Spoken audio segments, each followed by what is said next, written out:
우리가 이 자리에 있는 것이 큰 복인 줄로 믿습니다. 시편 23편을 아마 다 잘 알고 계시는 줄로 압니다. 어느 나라에서나 우리 그리스도인들이라면 시편 23편을 다 사랑합니다.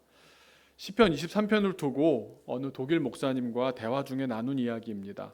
우리 시편 23편 중에서도 각 나라에서 특히 더 좋아하는 구절이 어디인가 하고 얘기하게 되었습니다. 우리 한국의 그리스도인들이 제일 좋아하는 구절은 어느 부분일까요? 우리 5절에 보면 내 잔이 넘치나이다. 그래서 막 흘러 넘친다. 영어로는 그래서 오버플로우 이런 이름의 회사들도 제가 심심찮게 보게 되는데요. 흘러 넘친다는 걸 참 감동으로 이렇게 간직합니다. 그런가 하면 독일 그리스도인들이 가장 좋아하는 구절은 어딜까요? 네, 주께서 나와 함께 하심이라 랍니다. 이렇게 말하고 나니까 왠지 우리는 넘치도록 뭔가를 갖고 싶어 하나 싶어 자본주의 같고, 독일은 함께 있고자 하니 사회주의 같아 보이기도 합니다. 넘치고 싶으십니까? 주님은 넘치도록 주십니다. 함께 있고 싶으십니까? 주님은 따라와 나와 함께 하자고 말씀하십니다. 넘치도록 채우심과 함께 하심, 이 두 가지 이야기가 동시에 벌어진 오늘의 본문 속으로 들어가 보고자 합니다. 예배 전에도 잠깐 카운트다운 영상에서도 보셨지만 더 초즌 네 번째 이야기에 등장하는, 또 누가복음 본문에 등장하는 시몬 베드로의 모습은 참 딱합니다. 가족을 먹여 살리기 위해, 밀린 세금을 갚기 위해 발버둥치며 안간힘을 다하고 있는 생계형 가장의 모습이 보이기 때문입니다. 자신의 잔꾀로 로마군과 협상도 해보고 밤새도록, 밤이 맞도록 노동도 했습니다. 하지만 결과가 어땠습니까? 허탕이었습니다. 그런데도 우리가 이 이야기를 계속 곱씹고 또 좋아하는 이유는 우리의 이야기, 이 세상 속에서 아등바등 살아가는 우리의 이야기와 참 많이 닮아 있기 때문입니다. 제가 말씀을 준비하다가 그 드라마가 생각이 났습니다. 쇼츠로만 봤는데 최근 유행한 드라마인 서울 자가의 대기업 다니는 김부장 이야기, 베드로 이야기랑 비슷한 것 같습니다. 이 서울이라는 세계에 대기업 직장인이라는 방식으로 부장이라는 정체성을 갖고 살아가는 사람의 이야기가 남의 이야기로 들리지 않았기 때문입니다. 베드로 혹은 김부장 이야기를 우리는 왜 그렇게 깊게 공감할까? 또 왜 그렇게 눈을 집중해서 이렇게 주목해서 바라보게 될까? 그 결정적인 요인들이 몇 가지인데 그중 한 가지가 우리가 공감하게 하는 결정적인 사건, 위기를 닥치게 하는 그 사건인데 그것은 바로 비어있음입니다. 비어있음. 우리와 비슷한 사람이 뭔가 비어간다라고 보면 우리도 비어버릴까 봐 걱정하게 됩니다. 그래서 성경에서는 빈 배, 빈 그물, 밤을 꼬박 새면서 아무리 애를 써도 그 어디에도 베드로를 채워줄 물고기가 없었다는 사실, 이 대목들이 남의 얘기 같지가 않아서 마음을 빼앗깁니다. 그렇게 걱정했기 때문에 몰입해서 보다가 어떡하지 막 이렇게 조마조마하는 가운데 마침내 드라마틱한 반전이 일어나서 그물이 찢어질 듯 물고기가 몰려들어 빈 배가 만선이 되어서 그물이 찢어지도록 물고기로 가득 차자 읽는 우리마저도 극적인 희열을 느낍니다. 없어서 걱정했는데 있어서, 아니 있는 정도가 아니라 넘쳐버렸기 때문입니다. 그런데 이 이야기의 주제가 만선, 흘러넘침입니까? 아닙니다. 주님을 따라 나서서 제자 되는 이야기입니다. 우리 인생의 목표는 만선입니까? 아니면 예수님을 따라 사는 겁니까? 본문 말씀을 읽다가 문득 깍꿍놀이 같다는 생각이 들었습니다. 지난 주일에도 어린이 예배실에서 8개월 된 7개월인가요? 8개월 된 하나랑 깍꿍놀이를 했습니다. 깍꿍놀이 어떻게 하는 겁니까, 여러분? 다 해보시지 않으셨습니까? 엄마가 양손으로 얼굴을 가립니다. 그러면 아이가 큰일이 납니다. 세상이 사라진 것 같이. 엄마가 어디 갔지? 긴장하고 걱정합니다. 그런데 갑자기 손바닥을 딱 치우면서 까꿍, 영어로 삐까뿌 하면 어떻게 됩니까? 아기가 얼마나 좋아하는지 모릅니다. 제가 지난주에 했더니 저한테 반응이 없습니다. 왜냐하면 제 얼굴도 처음이니까 보이나 안 보이나 이상하긴 마찬가지니까. 근데 엄마가 하면 다르지 않겠습니까? 얼굴이 보이니까 엄마가 어디 안 갔구나, 여기 있구나, 안도하면서 기쁘게 반응하지 않습니까? 우리가 깍꿍놀이 왜 합니까? 아기를 긴장시켜 주려고 합니까? 아기를 홀로 떨어뜨릴 독립 준비를 시키느라고 강하게 키우려고 깍꿍놀이를 합니까? 난 언제든지 없어질 수 있어, 이러려고 하는 게 아니라 뭡니까? 반대로 아직 아가니까 눈에 보이지 않아도 엄마는 언제나 곁에 있다, 알려주려고 하는 거지 않습니까? 우리는 주님이 눈에 안 보이면 어떻게 반응하고 있습니까? 아가처럼 어리게 반응하진 않습니까? 손바닥으로 가려 얼굴이 안 보인데도 엄마는 어디 간 것이 아닌데 세상 다 잃어버린 것 같은 걱정을 한껏 짊어지고 삽니다. 우리는 자꾸만 없을까 봐 그 비어있음을 자꾸만 바라보면서 걱정에 걱정을 더합니다. 그래서 우리는 결국 이건 다 다시 채워져야 해, 다시 가득 채워져야만 이 걱정이 없어질 것이야 라고 생각하기 쉽습니다. 베드로는 없음이 있음으로 역전되는 극적인 상황의 변화를 겪는 와중에도 이 기적의 근원 되시는 분 앞으로 나아와서 무릎을 꿇었습니다. 어떤 일이 있었던 걸까요? 오늘 본문에 등장하는 세 가지, 배, 그물, 물고기를 통해서 변화하는 상황 속에서 어떻게 예수님을 만나야 할지 따라가 보고자 합니다. 첫 번째, 배입니다. 배는 세상입니다. 오늘의 주요 무대가 되기도 하는데 베드로는 뱃사람 아닙니까? 이 배 한 척에 베드로의 인생이 녹아들어 있습니다. 이 배가 만선이 되면 베드로는 성공한 사람이 되고, 공선, 빈배로 돌아오면 실패한 인생이 됩니다. 지금 베드로의 위기는 어디서 시작되었습니까? 베드로가 왜 공허합니까? 베드로의 판단은 이렇습니다. 내 위기는 이 배가 채워지지 않아서 생긴 문제야 라고 생각하고 있습니다. 그렇게 진단을 내리니까 해결책은 또 뭡니까? 딱 한 번만이라도 이 배를 물고기로 가득 채우는 만선의 꿈에 빠져 있습니다. 저 물속에 물고기 수백만 마리가 떼지어 다니는데 이 그물에 딱 한 번만 걸려서 내 배 위로 건져 올려지기만 하면 내 인생에 볕이 드는 겁니다. 베드로도 우리랑 별반 다를 바 없는 이런 세계관으로 살아가는 평범한 갈릴리 뱃사람이었습니다. 그의 세계는 그렇게 늘 반복되고 일상이 그렇게 진행되고 있었습니다. 그런데 예수님이, 제자를 선발 중이셨던 예수님이 자기 앞으로 저벅저벅, 그리고 굳이 자기의 배로 올라오신 겁니다. 대학교로 오신 것도 아니고 국회로 오신 것도 아니고 평범한 어촌마을 갈릴리, 그것도 평범한 뱃사람 베드로를 찾아 거기까지 오신 겁니다. 베드로의 인생에 예수님께서 침범해 들어오신 겁니다. 베드로의 세상을 주님께서 열고 들어오신 겁니다. 베드로에게 배는 자기 자신이 다스리는 공간입니다. 자기 세상입니다. 내가 통제하고, 내가 꿈을 꾸고, 내가 기획하고, 내가 쉬고, 내가 가족을 부양하고, 내가 생계를 이어가는 나의 영토입니다. 그런데 예수님이 거기에 덥석 오르셨습니다. 고기 잡으라고 만든 배에서 예수님은 말씀을 전하십니다. 그 말씀 전하시는 모습을 옆에서 이렇게 보고 있던 베드로 어땠을까요? 새삼 달라 보였을 겁니다. 배라는 게 저렇게 강대상 되라고 만든 게 아니지 않습니까? 그런데 설교하시는 모습을 계속 지켜보다 보니까 어땠겠습니까? 근사하거든요. 잘 어울리거든요. 마치 꼭 저런 일에 쓰라고 만들었던 것만 같기도 하거든요. 내 배인 줄 알았는데 그런 배가 아닌 겁니다. 저 배 위에서의 내 인생이 내 인생의 전부가 아닐 수도 있다라는 걸 보게 되었을 겁니다. 여러분, 우린 좀 살짝은 다르지만 다 뱃사람입니다. 우리도 다 평범하지만 자기만의 작은 세계 속에서 영토를 갖고 살고 있지 않습니까? 그런데 예수님은 알아서 내가 다스리고 사는 것이 아니라 예수님이 그 안에 들어와서 다스리고자 하십니다. 내 세계에 침범해 들어오십니다. 그러니 당황할 수밖에 없습니다. 그런데 그러자 베드로의 반응이 어땠느냐? 무릎을 꿇었습니다. 좀 이해가 안 되지만 제가 여러 번 생각해 보니까 이런 겁니다. 오늘 본문 앞장인 누가복음 4장을 보시면 예수님은 베드로 장모의 열병을 말씀으로 고치십니다.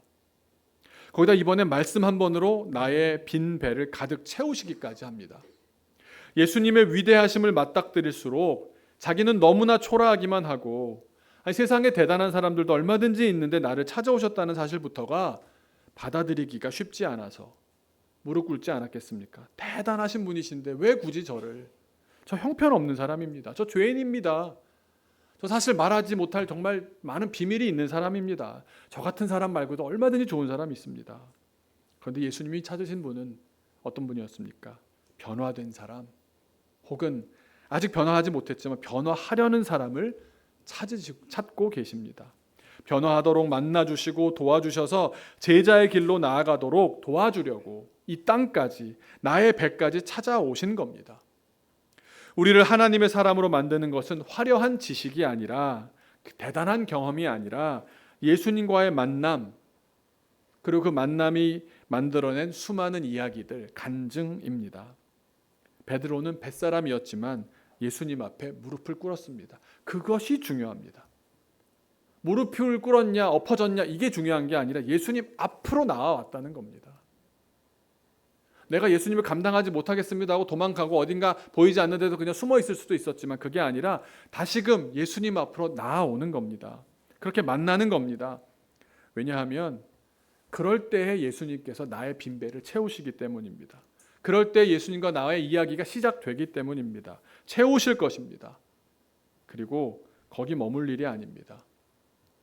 주님 앞에서 주님과의 관계를 시작해서 계속 진행해 나가야 할 줄로 믿습니다. 여러분의 세계를 주님께서 그냥 두시지 않을 겁니다. 두 번째로는 그물이 있습니다. 베드로에겐 그물이 있었습니다. 그물이 뭘까요? 고기잡이 배 한 척이 베드로의 세계였다면 그물은 자기 손으로 물고기를 잡는 그립감을 주고 장악력을 행사하는 굉장히 강력한 도구였습니다. 자기가 뭘 잘하는 것 하나씩 있지 않습니까? 내가 믿고 있는 거 하나씩 있지 않습니까? 베드로는 그물이었습니다. 사람은 왜 돈을 갖고 싶고 사람은 왜 권력을 갖고 싶어 합니까? 그립감을 느끼고 싶어서 그럽니다. 통제력을 갖고 싶어서 그럽니다. 내 인생은 내가 주도한다라는 이 절정의 그립감을 갖고 싶어 합니다. 그것만이 내 세상이고 그래야 후회 없는 인생을 살 것 같습니다. 내 자녀를, 내 남편을, 내 아내를, 내 가정을, 내 회사를, 내 무언가를 자기가 내 뜻대로 한번 경영해야 속이 시원한 것이 인간입니다. 요즘 예수님이 왜 인기가 없는지 아십니까? 교회가 왜 인기가 없는지 아십니까? 자기를 내려놓으라고 하지 않습니까? 너의 그립감으로 사는 게 아니라 하나님의 그립에 쥐어 살라고 하는 것으로 들리니까 싫은 겁니다. 베드로는 끝까지 이 그립감으로 그립을 쥐고 싶었습니다. 밤새도록 그 손맛을 기다렸습니다. 조류와 시간과 빛과 이걸 모든 걸 계산해서 경험을 다 녹여서 철저하게 계산해서 여기야, 이 시간에 여기로 던지면 물고기 잡혀 그물을 던졌지만 매번 허탕이었습니다. 밤새도록 허탕이었습니다. 그거 한번 잘 돼서 역시 내가 옳았어, 내 말이 맞잖아 그러고 싶었는데 베드로에게 그 밤은 악몽 같았습니다. 자기 계산이 한 번도 두 번도 아니고 밤새도록 틀렸기 때문입니다. 그런데 그 밤을 지나 예수님을 만났는데 그물 수백 번 던졌다 실패한 베드로에게 말씀하시는 겁니다. 내 말을 따라서 던져보라고. 순종하기가 어려운 말입니다. 하지만 자기가 다 비워졌기 때문에 그대로 해보았고 자기의 예상과는 전혀 다른 결론을 보게 된 겁니다. 예수님께서 무엇을 말씀하시는 거겠습니까? 너의 힘과 너의 계획으로 사라지는 인생이 아니다. 한때 베드로는 자신감이 있었고 그립감이 절정이었습니다. 그러나 빈 그물의 허전함 속에 배와 그물을 다 가졌다고 해서 내 인생을 자신할 수 있는 것이 아니구나 깨달았지 않았겠습니까? 우리에게도 그런 그물 하나씩 다 있지 않습니까? 그래도 내가 어느 학교를 나왔는데, 그래도 내가 공부를 좀 했는데, 내가 그래도 이건 좀 갖고 있는데, 우리 집이 그래도 좀 남다른 게 있는데, 내가 잘하는 것, 내가 가진 것, 내가 경험한 것, 내가 쌓아둔 것, 그거 하나 붙잡고 자신을 지탱하고 있지 않습니까? 예수님은 너의 그 그물로 살 수 있는 인생이 아니야. 말씀하십니다. 그렇다고 예수님은 참 답답한 게 강제하시지도 않습니다. 일단 보여주십니다. 스스로 판단하게 하십니다. 결정하게 하십니다. 그래서 교회도 예수님을 따라서 강제하지 않습니다. 교회는 자율적인 곳입니다. 하나님은 보여주시고 교회는 그렇게 순종하여 살아가는 모습을 보여드리는 가운데 각자 판단하고 결정해서 순종할 뿐입니다. 그런데 베드로는 예수님께서 나를 따르라 하신 말씀에 순종해서 예수님 곁에 착 달라붙습니다. 그물을 내려놓고 내가 살았던 지금까지 모든 방법들을 내려놓고 예수님을 따라 나섭니다. 이제 내 방법, 내 경험 내려놓고 예수님 곁에 있기로, 예수님을 따라 살아보기로 결정한 겁니다. 중요한 것이 무엇입니까? 예수님 곁에 있었다는 겁니다. 세 번째로 물고기가 있었습니다. 베드로가 진짜 실패한 적이 있었습니다. 가장 큰 실패가 언제겠습니까? 자기가 자기 입으로 뭐라고 했습니까? 나는 예수님을 절대로 부인하지 않겠습니다. 그런데 예수님께서 뭐라고 하셨습니까? 네가 닭 울기 전에 3번 나를 부인할 거야. 아닙니다. 그런데 어떻게 했습니까? 자기가 딱 그렇게 한 겁니다. 닭 울음소리 듣고서야 아마 평생에 베드로는 닭 울음소리 들을 때마다 얼마나 뜨끔했겠습니까? 아마 닭 제일 싫어했을 것 같아요. 자기의 영적 현실이 얼마나 바닥인지를 그 참담함을 마주친 것 아니겠습니까? 그러고 나니까 내가 헛살았구나, 헛믿었구나, 헛물켰구나. 진짜 실패했다고 느낀 베드로가 어디로 갑니까?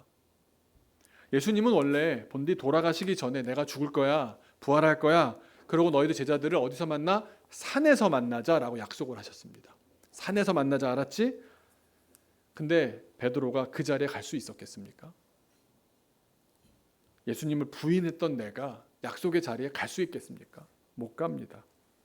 3번이나 부인한 자신이 갈 수가 없었기 때문에 베드로가 예수님의 배에 올라타는 것도 결국 실패했고 사람을 낚는 그물질에도 실패하고서 이제 다시 돌아가 남의 배를 타서라도 남의 그물을 빌려서라도 물고기나 잡고 살 수밖에 없는 초라하고 별 볼 일 없는 인생이라고 스스로 인정하며 자기가 물고기 잡던 것으로 돌아갑니다. 그 자기의 영적 현실이 어땠겠습니까? 물고기로밖에는 증명되지 못하는 사람, 사람을 낚는 어부가 아니라 여전히 물고기나 낚는 어부 아니겠습니까? 물고기는 자기 자신인 겁니다. 자기 자신의 모습인 겁니다. 그런데 예수님은 부활하시고서 베드로를 찾아오십니다. 베드로를 만나기 위해서 갈릴리 호수까지 오십니다. 그리고는 새벽이라서 안개가 많아서 예수님이 오셨는지 아무도 눈으로 시야가 확보가 되지 않았을 때 저 멀리서 들리는 소리에 따라서 계속 실패하던 그물질에서 저쪽으로 해봅니다. 그랬더니 그 목소리에 따라서 만선의 꿈이 이루어지자 딱 떠올리는 겁니다. 오버랩이 딱 되는 겁니다. 이런 일이 있었는데 예수님 나 처음 부르셨을 때도 이랬는데. 그래서 누군가가 소리칩니다. 눈이 좋은 친구였나 보죠. 예수님이시다. 그 소리를 듣자 어떻게 합니까? 배를 똑바로 정박하지도 않고 그물을 제대로 거두지도 않고 가득 잡은 물고기도 뒤로 하고 물로 뛰어듭니다. 한시라도 눈으로 확인하고 싶고 한시라도 만나고 싶어서 첨벙 예수님께 달려갑니다. 다시금 예수님 곁으로 갑니다. 예수님 이때 어떤 행동을 하십니까? 아무 말 없으십니다. 조용히 그 잡아온 물고기를 좀 달라 하시고는 구워서 제자들에게 먹여주십니다. 그 물고기 한 마리도 내 능력으로 잡는 게 아닙니다. 내가 배가 있다고 내가 그물이 있다고 잡혀지는 게 아닌 겁니다. 주님의 주권 아래에 그 모든 일이 이루어진다는 사실을 뼈저리게 깨달은 겁니다. 주님이 허락하셔야 내 인생의 한 끼도 채워지는구나. 베드로를 그렇게 2번이나 찾아오셨습니다. 베드로는 그제서야 제대로 예수님 앞에 설 수 있었습니다. 여러분, 한 사람을 세운다는 것이요 이렇게 어렵습니다. 그 와중에 베드로가 잘한 건 무엇이었나요? 예수님 부르실 때 즉각 반응했고 예수님 곁으로 갔다는 점입니다. 주님께서 내 세계를 침범하시면서까지 나를 찾아와 부르시고 나의 방법과 계획보다 하나님의 방법과 계획이 더욱 뛰어남을 알려주시고 내가 나를 아는 것보다 주님이 나를 훨씬 더 잘 아신다는 사실을 말씀하실 때 우린 어떻게 반응해야 합니까? 베드로의 인생에서도 또 저의 인생과 신앙을 돌아보면서 이것 한 가지를 발견했습니다. 구약 성경에 보면 히브리어로 한번 저를 따라해 보시기 바랍니다. 힘낸니. 힘낸니가 아니라 힘낸니입니다. 힘낸니. 이게 우리말로 하면 이겁니다. 주여 내가 여기 있사옵니다. 주여 내가 여기 있사옵니다. 하나님이 부르실 때 부르심의 자리를 지켰던 사람들을 통해서 하나님은 일하셨습니다. 부르심의 자리에서 제가 여기 있나이다 서 계셨던 분들이 저를 바꿨고 저에게 길을 인도해 주셨고 여전히 계속 하나님은 하나님의 사람들을 그렇게 세우셔서 우리를 인도하고 계시는 줄로 믿습니다. 다시 한번 따라해 보시면 좋겠습니다. 힘냈니? 내가 여기 있습니다. 성경에 보면요, 아브라함도 힘냈니 그랬습니다. 창세기 22장에 보시면 아브라함아 하시니 그가 이르되 내가 여기 있나이다. 이게 히브리어로 힘냈니입니다. 요셉 야곱을 보셔도 꿈에 하나님의 사자가 말씀하시기를 야곱아 하기로 내가 대답하기를 여기 있나이다. 하나님 이상 중에 이스라엘에게 나타나 이르시되 야곱아 야곱아 하는지라 야곱이 이르되 내가 여기 있나이다. 모세도 그랬습니다. 출애굽기 3장에 보시면 여호와께서 그가 보려고 돌이켜 오는 것을 보신지라 하나님이 떨기나무 가운데서 그를 불러 이르시되 모세야 모세야 하시매 그가 이르되 내가 여기 있나이다. 사무엘도 그랬습니다. 사무엘상 3장 4절 보시면 여호와께서 사무엘을 부르시는지라 그가 대답하되 내가 여기 있나이다. 이사야서를 보시면 6장 8절에 내가 또 주의 목소리를 들으니 주께서 이르시되 내가 누구를 보내며 누가 우리를 위하여 갈고 하니 그때에 내가 이르되 내가 여기 있나이다. 나를 보내소서. 신약 성경에도 사울이 눈이 멀어 있을 때 다메섹에 아나니아라는 사람이 있지 않습니까? 하나님께서 아나니아를 찾아가십니다. 주께서 환상 중에 불러 이르시되 아나니아야 하시거늘 대답하되 주여 내가 여기 있나이다. 하나님께서 그렇게 예비된 사람들을 세우셔서 그렇게 응답하는 자들을 하나님의 방법으로 사용하시는 겁니다. 베드로는 힘냈니 했던 사람입니다. 여전히 무너지고 여전히 문제가 많지만 왜 그런 사람을 우리 앞에 세우셨겠습니까? 우리랑 별반 다를 바 없지 않기 때문 아니겠습니까?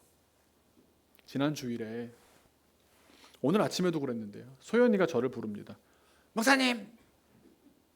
제가 나중에 얘기해 막 꼭 바쁠 때 물어보고 화장실 앞에서 물어보고 이러거든요. 얘가. 첫 마디가 이거였습니다. 저 아산병원 가요. 그래서 겨울이면 그날이 오거든요. 또 때가 되었구나 싶었습니다. 그래서 전사님한테 전화 신방 한번 할머니한테 드려야겠다. 상황을 좀 알아봐라 그랬더니 아니라 다를까 2월에 또 수술을 해야 된답니다. 그 전에 등에 있는 철심을 뺐잖아요. 양 다리에도 철심이 있거든요. 그 철심을 하나 이제 제거해야 되고요. 또 제거하게 되면 다리가 자꾸 돌아가고 있습니다. 걷기가 힘든 것이 자기도 원하지 않지만 이렇게 이상한 방향으로 휘어가는 겁니다. 그래서 연고를 어찌어찌하는 수술을 같이 진행해야 된다고 합니다. 바로 깁스를 하면 붓기가 안 빠져서 2, 3일 두었다가 깁스를 한답니다. 그럼 또 깁스를 다 풀 때까지 아물 때까지 한 다리가 그렇게 되고 나면 경과를 보면서 그 뒤에 또 다른 쪽 다리를 수술해야 된답니다. 그 얘기 들으니까 어땠습니까? 마음이 철렁하죠. 할머니께서 또 제가 묻죠. 재정적으로 어떠세요? 물었더니 이번엔 다른 방법이 없다고 지인의 카드를 빌려서 할부로 계산하고 다달이 갚아가시겠답니다. 마음이 철렁하죠. 근데 여러분 그런 거 아십니까? 철렁하고 하는 이 강도가 달라지더라고요. 옛날에 철렁하면 진짜 세상이 다 끝난 것 같았거든요. 이번에 이야기를 듣는데 철렁하면서 마음에 방법이 있을 것 같은데 이런 생각이 드는 거예요. 제가 믿음이 좋아졌나 봅니다. 그래도 들었으니 어쩝니까? 하나님 어떡하죠? 기도합니다. 이게 주변에서 반응이 그렇습니다. 긴 병에 효자 없다는 말처럼 돌보는 사람도 지치게 됩니다. 마음도 예전 같지 않게 됩니다. 근데 또 돌아보면 지금까지 계속 해왔거든요. 이게 할 수 있도록 하지 않고서는 우리가 할 수 있는 일이 아닙니다. 그렇게 저렇게 제가 따져보니까 무려 꽉 찬 7년째입니다. 초등학교 6년 내내 1학년 3월에 왔거든요. 우리 교회를. 중학교 1학년이 이제 끝나가지 않습니까? 7년을 꼬박 했습니다. 어떻게 했는가 돌아봤더니 한 번 한 번이 다 기적이었습니다. 그래서 누구는 엘리야처럼 하늘에서 까마귀가 물어다 준다고 표현하는데, 그날 어떤 일이 있었는지 아십니까? 화요일에 제가 시간까지 한번 오늘 말씀을 주며 체크를 해봤습니다. 전화신방의 내용을 정리를 해서 이제 저희 교역자 창에 딱 올라온 시간이 5시 21분이었습니다. 교역자들끼리만 알고 기도하자, 뭐 방법이 있겠지 모르고 있는데, 구약 성경 과외를 해주시는 전원희 목사가 화요일마다 저희 교회 사무실에 오시거든요. 그럼 제가 저녁을 차려서 같이 식사를 합니다. 식사하면서 이제 대화를 하는데 대뜸 그러는 거예요. 목사님, 소연이는 괜찮나요? 뭐지? 제가 뭐라고 했겠습니까? 걔는 안 괜찮죠. 뭐 또 도움이 필요한 상황인가 해서 언제나 필요하지만 이번엔 딱 필요하죠. 그랬더니 그러시는 거예요. 어디 가서, 그러니까 이게 맥락이 전혀 없습니다. 뭐 이렇게 기승전결이 없고요. 어딜 갔는데 대화를 나누다가 우리 교회를 얘기를 하게 됐는데, 그러다 보니 소연이 얘기가 나왔고 아무 상관도 없는 사람한테 소연이 얘기를 하셨다는 거예요. 예전에 나왔던 방송도 보여주고 했더니 갑자기 어떤 분이 감동을 크게 받으셨다는 거예요. 그러면서 돕고 싶다고 말씀하셨다고. 그래서 저희는 이건가? 이때 말해야 되나? 그래서 상황을 쭉 설명을 드렸습니다. 그 본인이 그분이 도울 수 있도록 다리를 놓아보겠노라고 말씀을 하시는 겁니다. 얼마가 될지, 뭐 그게 얼마나 큰 도움이 될지 모릅니다. 그런데 이번에도 하나님께서 이렇게 보여주신 딱 1시간 고민했거든요. 1시간, 어디 뭐 떠벌린 것도 아니고 저만 알고, 저희 몇 명만 알고 있었던 건데, 여러분 뭘 느끼십니까? 이럴 때 뭘 느끼십니까? 생명은 우리 손에 있는 게 아닙니다. 하나님께서 살리겠다 하시면 살리시는 겁니다. 어떤 사람을 세워서 힘냈니 하는 사람이 있으면 그 사람 세워다가 하나님은 하나님 일을 하시는 겁니다. 여러분이 배가 있다고, 여러분이 그물을 잘 던진다고, 여러분이 자존감이 물고기 하나밖에 안 된다고, 그런 거 아무 상관없어요. 하나님은 하십니다. 이건 제가 확실히 얘기할 수 있는 간증입니다. 7년을 그렇게 한 번 한 번 수술 다 해온 거 아닙니까?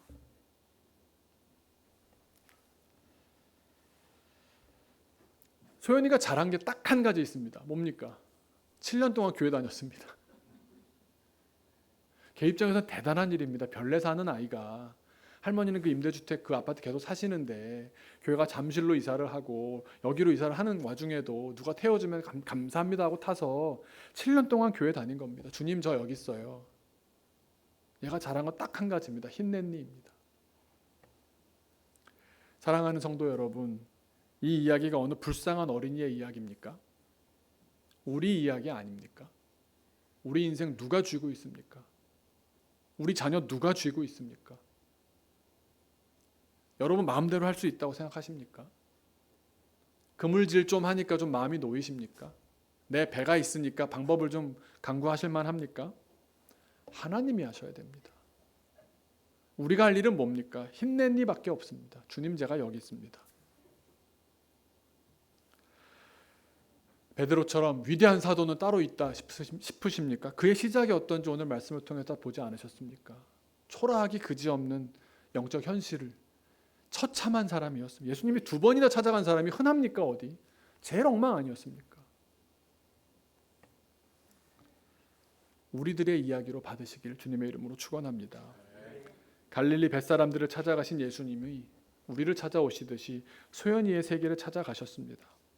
그 물질하는 것만큼 자신 있어 하던 베드로에게 예수님은 평생 던졌던 그 물질이 실패했을 때 단 한 번에 넘치도록 채우시면서 너의 깜냥으로 되는 인생이 아니라는 걸 보여주셨습니다. 물고기만큼은 잡아야겠다고 그거 하나 붙잡고 있는 베드로의 깊은 속마음에 예수님은 말씀으로 물고기를 잡으시고 그 물고기를 구워서 손수 요리까지 하시곤 베드로의 입에 넣어주기까지 하십니다. 그리고 말씀하십니다. 넌 날 사랑하느냐? 너가 이렇게 큰 사랑을 받고 난 너는 나를 사랑하느냐? 우리 모두 예수님이 이렇게 물어보실 때 사랑하지 않는다고 누가 대답하겠습니까? 그럼 뭐가 차이겠습니까? 대답한다고 해서 그 진심의 강도가 똑같은 건 아니지 않습니까? 왜 3번이나 물으셨겠습니까? 얼마나 사랑하는지. 예수님은 너를 위해 그렇게 죽고 살고 너의 한계와 무너짐을 다 받아주었는데 너의 응답은 무엇이냐? 듣고 싶으신 것 아니겠습니까? 대답할 수가 없죠. 사랑한다고 말한다고 그 말을 책임질 만큼의 수준도 안 되지 않습니까? 우리가 그때 주님 말씀하십니다. 내 양을 먹이라. 내 양을 먹이라. 내 양을 먹이라.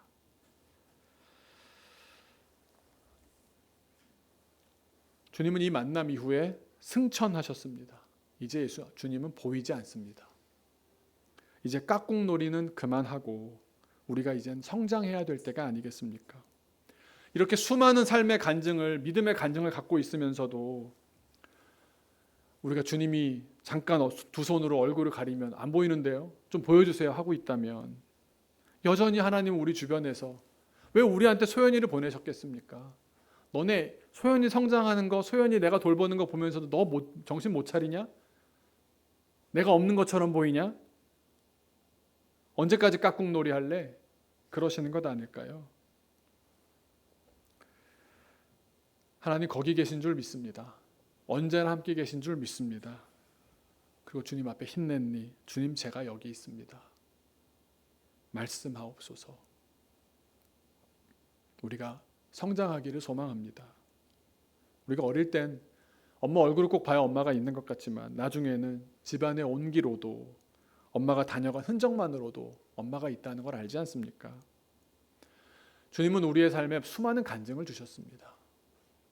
여러분 자녀 어떻게 컸습니까? 자녀 대학 어떻게 갔습니까? 자녀 출산 어떻게 하셨습니까? 지금까지 그냥 되셨습니까? 여러분의 힘으로 되셨습니까? 주님이 함께 하셔야 우리가 이 외로운 길, 빈 배와 같은 우리의 인생 채워줄 줄로 믿습니다.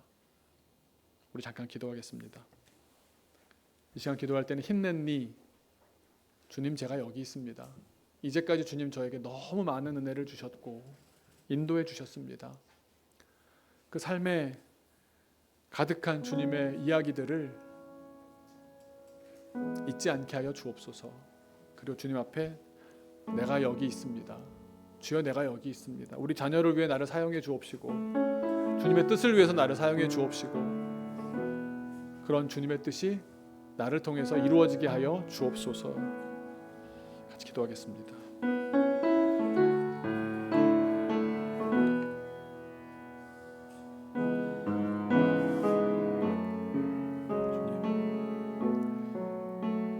성경의 수많은 인물들이 다 연약하고 부족한 사람들이었지만 주님께서 그들을 부르셨습니다. 찾아가셨습니다. 그들이 눈에 보이지 않을 때에도 음성을 들으며 다시 떨게 나무를